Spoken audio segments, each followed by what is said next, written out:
it's Christy back with another video, and her daughter. Say hi. Hi. So my daughter is with me today, and we are going to open a Scrawlrbox. So this is the February Scrawlrbox. It got here pretty fast because it's beginning of March, so I think they did a pretty good job this time. It is very full.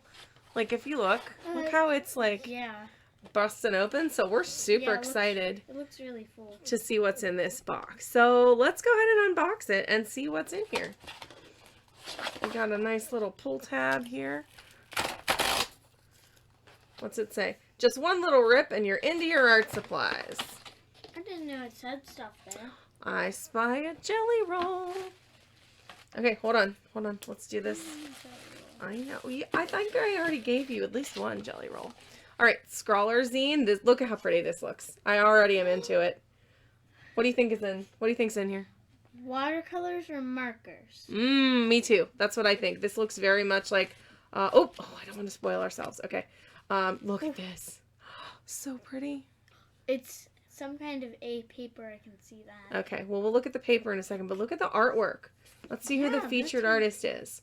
Their name is Katie Smith from Switzerland. How beautiful. It says, let's see. What is her? Watercolors. Watercolors drawing and painting in a detailed and exhaustive manner. Yeah, look at how it's like mandala meets painting. Like, look how beautiful that is. All right, hold on. Let me put her socials up. So this is the social information for Katie Smith. If you want to go ahead and take a look at her awesome stuff, because, yeah, her alias is Katie Butte Art. Awesome. What a neat thing. What a neat artist. All right. Aquapad. Ooh, okay. Gold line, 100% cellulose paper. So that's okay. You know, obviously it's for watercolor. Yeah, I obviously prefer cotton paper, but in a Scrawlrbox, in a sketch box, I would rather them give me more that I can play with the supplies. So, quality control. Okay. This is interesting texture. Can you guys see the texture there? Yeah. Yeah, that's interesting. It kind of looks like something that's knitted. Yeah, it's got kind of like a formulated pattern. It's kind of like the Arteza watercolor paper. Reminds me of that. Not a good thing or a bad thing, just a thing. Just sharing that. So, all right, it looks like we have watercolors in here. Do you want to open it? Yes. Open it up. Let's see. Oh my gosh, is it a Derwent? It's a Derwent set. I wonder which one. I wonder if it's one we already have. Okay. Between the Reef. Between the Reef. Oh, okay, so we're definitely painting water stuff. Here. I wonder if this is a new set. It's the pastel pan shades. Okay, so we don't have these. I wondered if it was metallic, but I didn't see anything shiny.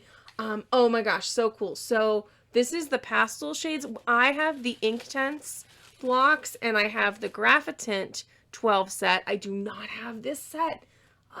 So awesome. There's a water brush in there. Well, you can test the water brush. Yeah, that's me. You're all about water brush. Water brushes. Oh, look, this is such a nice set. Look at the color. So we've got a cool yellow. We've got a peach, a coral pink, so kind of in the orangey range. A pink, an orchard pink. So no direct red, but I bet I can get a more red color if I mix the pink with the lemon. I'll have to try that.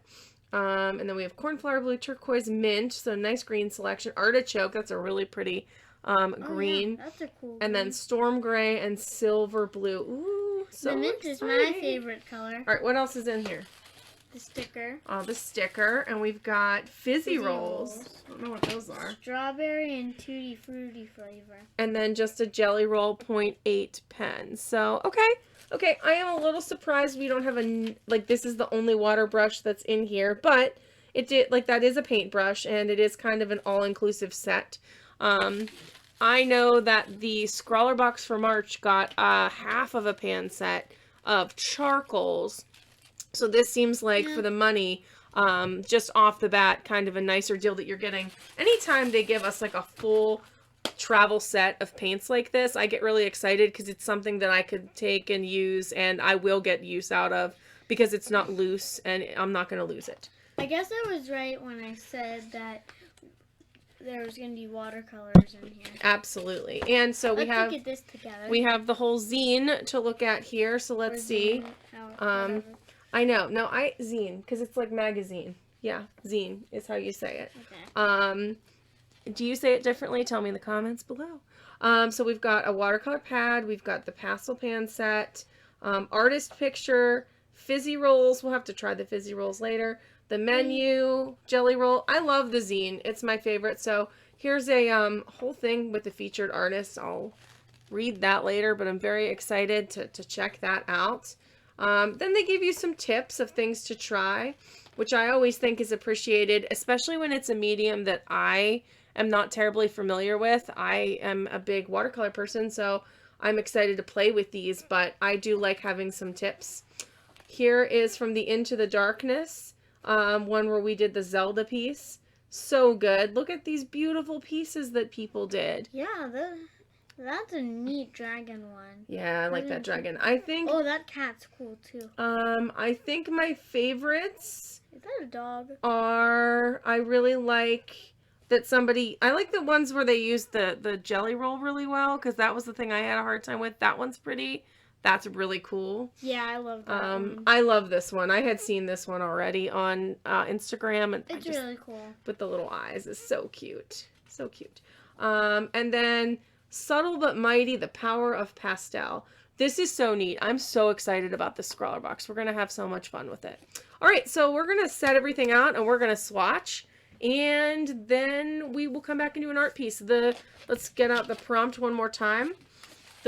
The February 2022 prompt is Between the Reef. So I feel like we're probably going to end up doing something that's very nautically themed. I haven't really thought very hard about it yet. I mean, I just saw the supplies. So, yeah, we'll see what happens. Swatch time, everybody.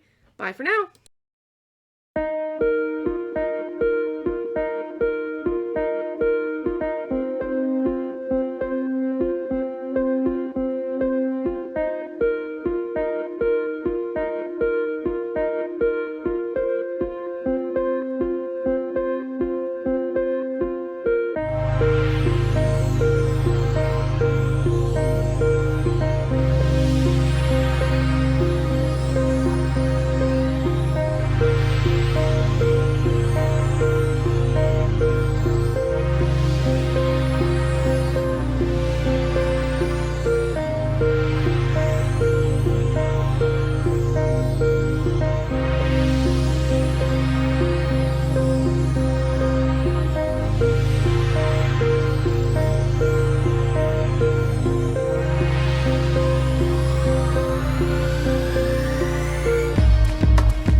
Okay, so we decided that we're going to make this a part 1 of 2, and instead of trying to do the Scrawler Challenge with this, we wanted to go ahead and just show you the unboxing and the swatches.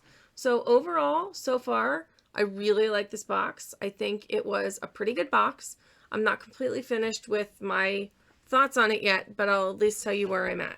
So the first thing that I want to talk about is the paint set and the swatches that we did with the paint set. So first of all, the first thing that I did was I took a Tombow Food No-Scape pen before we started, gave myself a little square here and lines so that I could test opacity for everything in the box. Yeah, she's showing off the pen. Good job.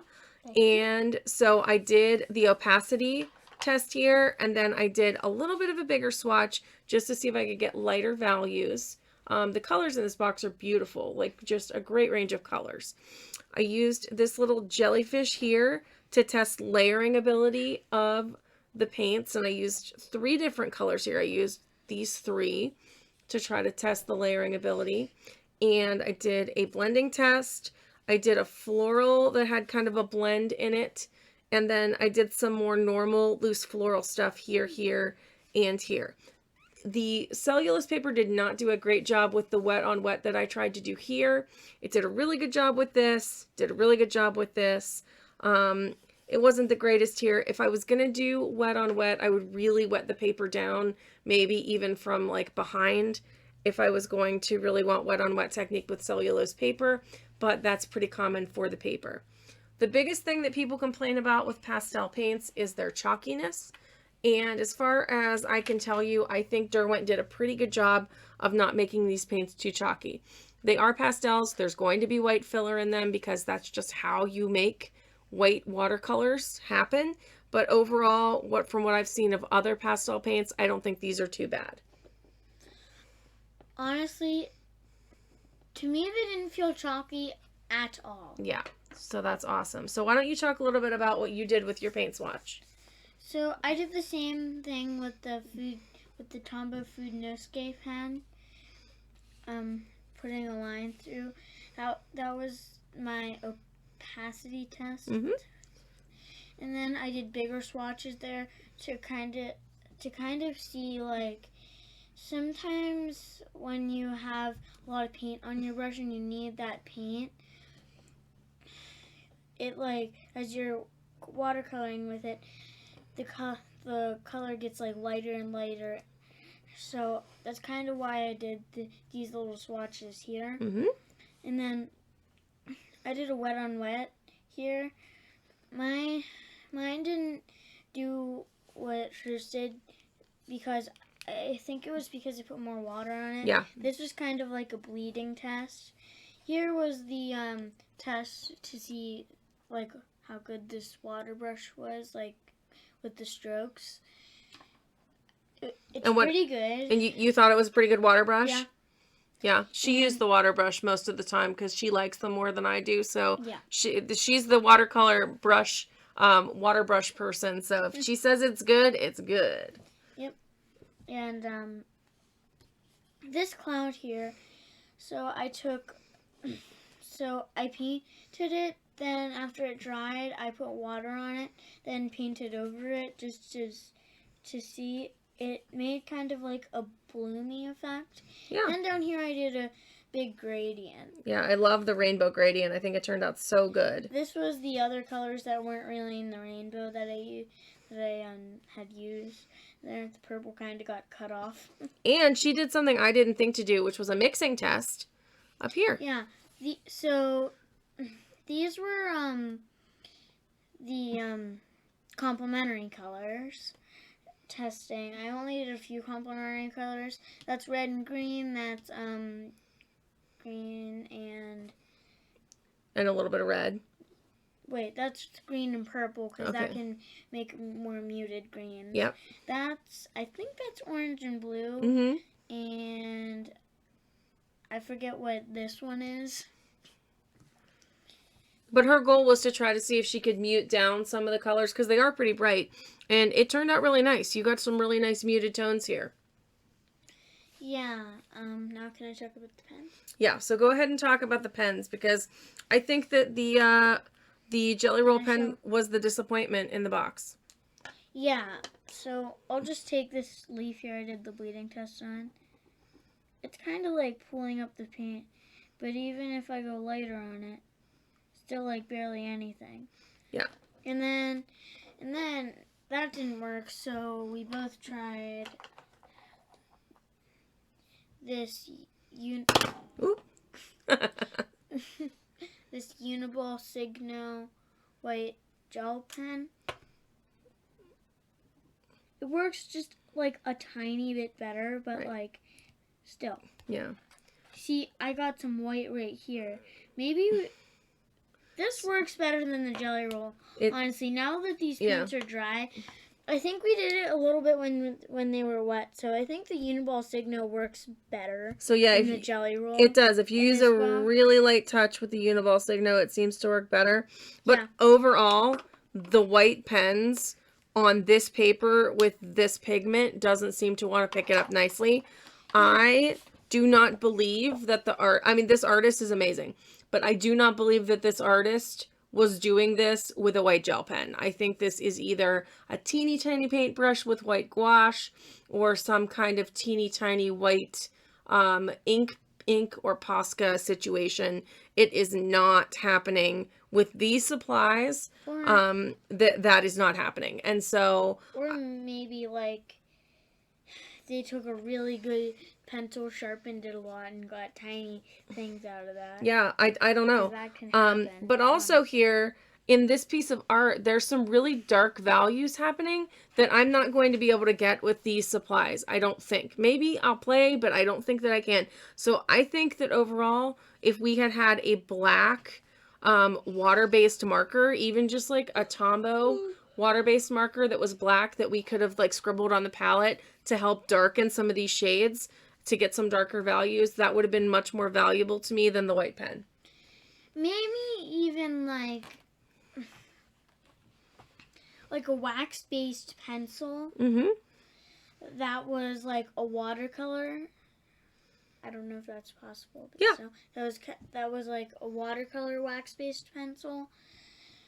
That was like a deep shade. Even if we got like a few of those like bold colors, darker colors, that would have been great. I agree with you. I mean, this storm gray, I mean, it's not really. It's not like it's dark. It's not like a really dark color though. Right. Like a dark value. Okay. Like you want. Right. And the thing is, it's a pastel set, so we weren't expecting to have a lot of dark colors, but I like to have variety when I work. However, bottom line is, I do like this set of paints. I love getting a whole set in a Scrawlrbox, so I'm not unhappy about this box, and I'm excited for us to do the Scrawler Challenge in our next video. But for now, we are going to leave you with this. Hopefully, you can make some decisions about your feelings about this box, and that we inspired you to make some artsy bits yourself today. Thank you guys so much for watching, and we will see you in the next video. Bye for now. Bye for now.